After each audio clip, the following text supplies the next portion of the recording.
Pensa só numa ferramenta que funciona como se fosse um detetive digital. E o ponto de partida dela, apenas um único número. É exatamente isso que a gente vai desvendar agora. O que está por trás dessa tecnologia. O que um simples número, um único número, pode realmente revelar sobre uma pessoa? Olha, no mundo digital de hoje, a resposta é muito mais do que a gente imagina. Uma única informação pode ser a chave que destrava muitas outras. Bom, para a gente entender tudo isso direitinho, a gente vai passar por alguns pontos. Primeiro, vamos falar sobre a sombra digital de um documento. Depois, vamos ver o que é OSINT, ou seja, como descobrir informações públicas. Aí a gente entra na ferramenta CAP e explica como ela funciona nos bastidores. Também vamos dar uma olhada num estudo de caso de fraude para ver na prática. E claro, no final, a gente conversa sobre o poder, os limites e a cautela que tudo isso exige. Então, vamos lá, começando pela primeira parte, a sombra digital do seu documento. E para começar essa investigação, a gente vai usar uma chave, o CPF, o Cadastro de Pessoas Físicas aqui do Brasil. Pois é, todo cidadão brasileiro tem um CPF, né? Aquele número único que nos acompanha pela vida toda. Só que no ambiente digital, esse número deixa rastros. Ele pode ser tipo o fio da meada, sabe? Se você puxa esse fio, pode começar a desvendar uma teia imensa de informações que estão por aí, disponíveis publicamente. E é justamente essa ideia de informações públicas que nos leva ao próximo tópico, o tal do OSINT. Pense nisso como a arte de encontrar pistas que estão ali, bem na nossa frente, à vista de todos. Tá, mas o que é o OSINT, afinal? A sigla vem do inglês Open Source Intelligence, em bom português, inteligência de fontes abertas. É simplesmente a coleta e a análise de informações que vêm de fontes públicas. É importante deixar claro, não tem nada a ver com hackear. É um trabalho de detetive, só que um detetive muito inteligente. E de onde vêm essas informações? Bom, de todos os lados. A gente está falando de registros públicos, redes sociais, notícias que saem na imprensa, fóruns online, banco de dados que são públicos e, claro, sites em geral. Basicamente qualquer informação que esteja acessível na internet. Certo, mas imagina ter que juntar tudo isso manualmente. Seria uma loucura, né? Pois é aí que entra a ferramenta KP. Ela funciona basicamente como um laboratório de perícia digital, só que direto no navegador. O CAP, então, é uma plataforma de evidências digitais. O que ele faz? Ele usa o OSINT para agregar, para juntar todos os dados públicos que ele encontra e que estão ligados a um CPF. Ele basicamente automatiza e profissionaliza aquele trabalho de detetive que a gente falou.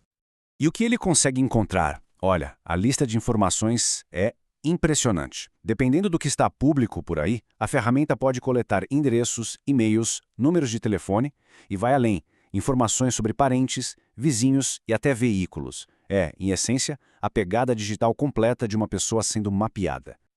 Ok, parece mágica, né? Mas como é que isso acontece?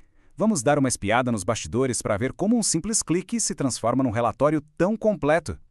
Para quem está usando a ferramenta, o processo é muito fácil. São basicamente 3 passos. Primeiro, digita os 11 dígitos do CPF. Segundo, clica no botão consultar. E terceiro, aguarda ali no máximo uns 30 segundos. Simples assim.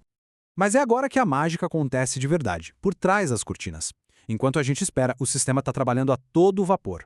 Primeiro, ele valida o CPF para ter certeza de que o número existe. Depois, ele aciona a inteligência artificial e robôs especializados para varrer a internet, procurando em todas as fontes públicas. E, por fim, ele pega tudo o que encontrou, organiza e monta um relatório claro e fácil de entender.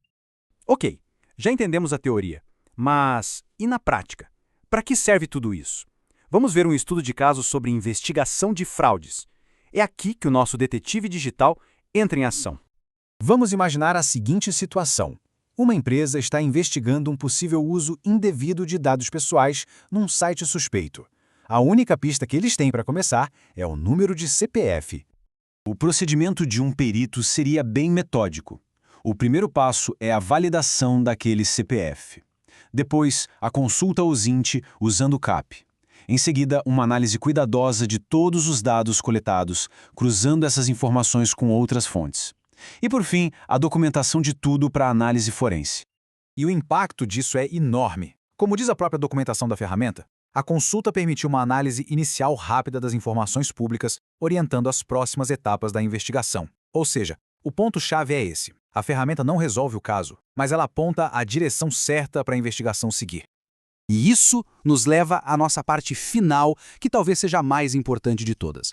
Vamos falar sobre poder, limites e cautela. Porque uma ferramenta tão poderosa assim exige muito cuidado. A grande questão aqui é por que esses dados são só um ponto de partida e nunca a conclusão. E esta tabela ilustra a diferença perfeitamente. De um lado, os dados públicos de OSINT. Eles são coletados da web, então podem estar desatualizados, incorretos ou simplesmente indisponíveis. Do outro lado, os dados oficiais do governo, que são mantidos em registros seguros e considerados a fonte da verdade. Por isso, toda a informação que vem de OSINT precisa obrigatoriamente ser verificada. Para fechar, vamos repassar algumas dúvidas bem comuns. Primeira, os resultados são dados oficiais? A resposta é um grande não. São dados de fontes públicas e sempre devem ser verificados.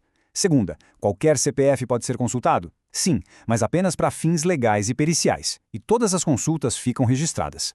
E por último, e se não encontrar nada? Simples. Significa que as informações públicas podem não existir ou as fontes não estavam disponíveis naquele momento. E, para encerrar nossa análise, fica aqui uma reflexão.